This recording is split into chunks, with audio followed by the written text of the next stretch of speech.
രാഹുൽ മാങ്കൂട്ടത്തിൽ MLA-യുമായി ബന്ധപ്പെട്ട രാഷ്ട്രീയ വിവാദം തുടരുകയാണ്. രാജിവെക്കണമെന്നും വേണ്ടെന്നുമുള്ള അഭിപ്രായങ്ങൾ ഉണ്ടാകുന്നുണ്ട്.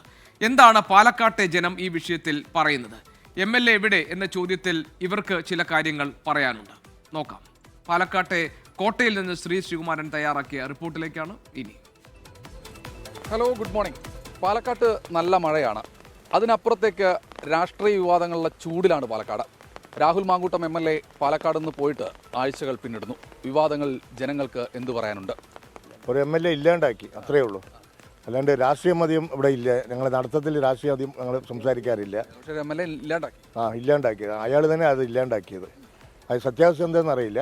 അയാൾ തന്നെ നമുക്ക് വളരെ അതിൽ സങ്കടമുണ്ട്. തീർച്ചയായിട്ടും ന്യായമായ പ്രശ്നം തന്നെയാണ്. MLA ഇവിടെ ജനങ്ങളുടെ ഒപ്പം നിൽക്കേണ്ട ആളാണ്. അതില്ലാത്തതിൻ്റെ ഒരു ബുദ്ധിമുട്ടുണ്ട്.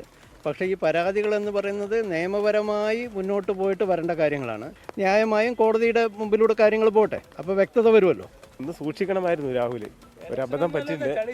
അതെന്താ ചോദിച്ചാൽ ഈ സമയത്ത് അവൻ പക്വത പാലിക്കണമായിരുന്നു. പക്ഷേ അത് എല്ലാം ഉഭയകക്ഷി പ്രകാരം ചെയ്തുള്ള കാര്യങ്ങളാണ് അതിൽ കാണുന്നത്. പക്ഷേ അത് ചില വാക്കുകൾ ചവിട്ടും കുത്തുന്ന് പറയാൻ കുറച്ച് മോശമായി. അതാണ് ഇപ്പോൾ ഏറ്റവും പ്രശ്നമായിരിക്കുന്നത്. ഏതൊരു രാഷ്ട്രീയ നേതാവും പാലിക്കേണ്ട ചില മര്യാദകളും ചില ഇതുണ്ട്. ഒരു പൊതുസമൂഹം ജയിച്ചു കഴിഞ്ഞാൽ ഒരു നേതാവ് എന്ന് പറഞ്ഞാൽ അയാൾ പൊതു സ്വത്താണ്. അപ്പോൾ അങ്ങനെയുള്ള ഒരാൾ ഒരു എല്ലാ തരത്തിലും മാതൃകാപരമായിരിക്കണം. അതിന്ന് വ്യതിചലിച്ചു എന്നുള്ളതിന് യാതൊരു സംശയം വേണ്ട. അതിനുള്ള സംഭവം തന്നെ ഇവിടെ കിട്ടുന്നത്. പാലക്കാട് ഇപ്പോൾ അനാഥമാണ്. നമ്മൾ സത്യം അറിയാതെ ആരെയും ഒന്നും കുറ്റം പറയാൻ പാടില്ല.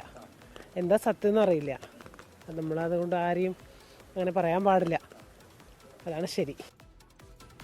ലോകത്തെവിടെയായാലും ഏത് സമയത്തും 24 വാർത്തകളും ഓഗ്മെന്റഡ് റിയാലിറ്റി പാക്കേജുകളും എക്സ്പ്ലെയിനറുകളും വിശദമായി കാണാൻ ഞങ്ങളുടെ YouTube ചാനൽ നിങ്ങൾക്ക് സബ്സ്ക്രൈബ് ചെയ്യാം.